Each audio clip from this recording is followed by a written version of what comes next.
balokobang. Pressure natin, itong compressor natin. So may mechanical problem to.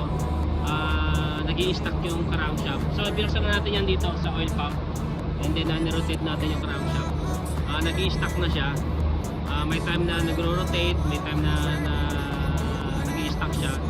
So kaya nag-trip yung ating circuit breaker. So dineclare natin na may problema yung kanyang mechanical. Okay, so ito na yung bagong compressor. Ayan. So maandar na siya. So kasi guys, maganda naman yung kanyang pumping niya kasi bago naman siya. Ayan.